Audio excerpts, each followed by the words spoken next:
So it is August 22nd today. It is another taller here.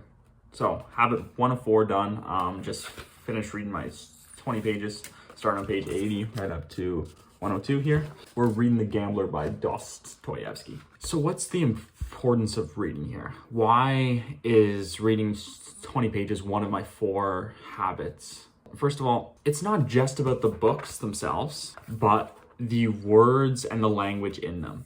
Language is pretty much everything, okay? Like how you communicate with someone is how you're evaluated on a daily basis.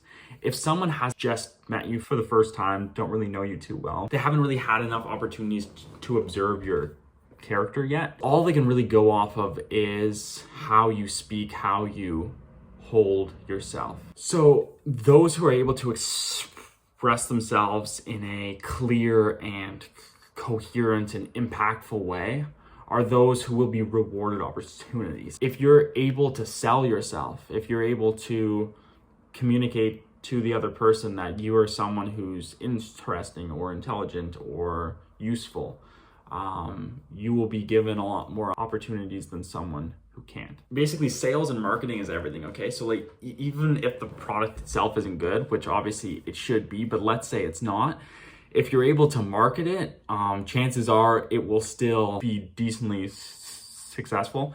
And that's much of the same way with humans. If you're able to market yourself, you will be rewarded opportunities that someone who doesn't market themselves will not.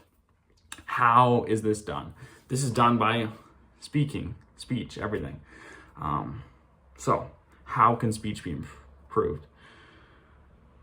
If you want to get better at anything, you obviously have to practice. Practice makes perfect, but perfect practice makes perfect. If you want to improve your language skills, your communication, how you talk to people, reading is probably one of the most effective ways to do that, because this is 170 pages of words, and it's obviously, yes, it's a book, but it's also just a lesson on how to speak. When a good author writes a book, that they don't just go off the top of their head, write it first try and publish it. It is through an iterative approach that the author will refine and perfect each and every sentence that's in this book until all you have left is an absolute clinic on how to speak. That's also why reading classics, reading good authors is very important. They say you are what you eat, but you are what you consume. So if you eat bad food, you're just going to be unhealthy. Same way as if you read books that are poorly written, you're just going to pick up poor language and poor sentence structure and a poor vocabulary. But if you read books by some of the best writers in history, you're obviously going to learn how to speak.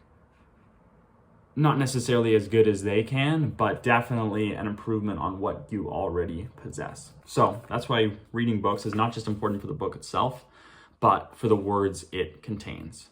Now, a whole separate thing is obviously the book itself here. Each of these books, each book that you will read in life has its own characters, its own story, its own lessons. And instead of having to live 100 different lives, because obviously that's not possible, you can read 50 different books. And in those 50 books, there might be 500 different characters. And depending on how well these characters have been developed, you might be witnessing the lives of almost 500 people. Obviously, it's not quite that simple, but the author who wrote these characters was obviously a real person, and he or she went through real life scenarios, which influenced their writing. And when they develop a character and talk about their lives, it's really the author's life that they're showing through this character. And many different aspects of their life can form many different characters. So when you're reading these books, you're really just learning about all of these different parts of the author's life and everything they learned, and you can pick up on all that knowledge without actually living the author's life, because in some ways you live vicariously through the author by reading his work. So that's why reading, in my opinion, is just super, super important. And the last point here is even more than just reading and words is speech, it's thinking. Because they say writing is the purest form of thought. If you don't have complex words, you're unable to think complex thoughts. Like, let's say you wanted to paint a picture. You would be limited to the materials at your disposal. If you don't have a paintbrush, let's say, and you only have paint, well, you can only paint with your finger, or let's say like a random piece of tissue or something. So you'll be limited in your abilities by the tools that you possess. Now, thinking is obviously done in thoughts. It's done in a language. I speak English. It is done through the English language that I reason what I should or shouldn't do in certain situations. So if I don't have a good arsenal of words to put together to form all these thoughts to think about things, then how do you expect to be able to come up with complex ideas and solve complex problems and find complex solutions? You need very good tools in order to produce good products. So that is the third reason as to why reading and writing, and then obviously thinking, but just having a good grasp of words is very, very important, because language and thinking go hand in hand.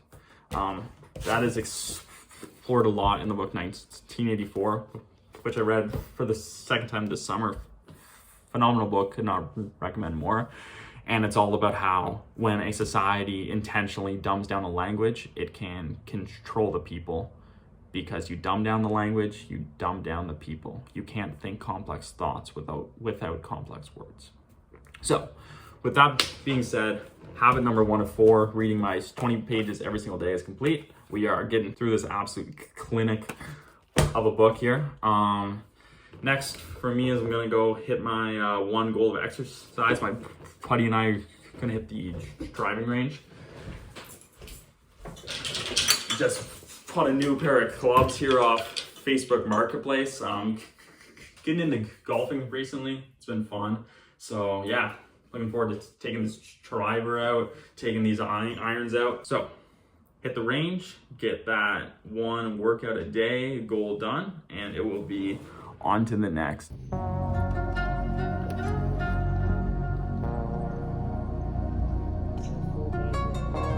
I got about 6 left here.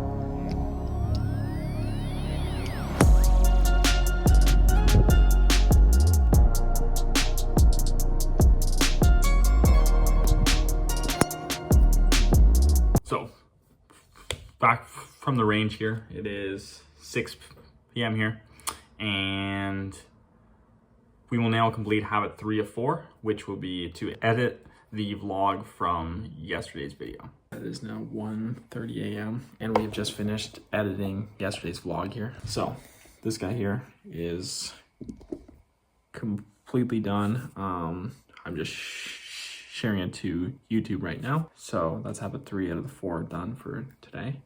And then wake up tomorrow and just do it all again. Consistency is key.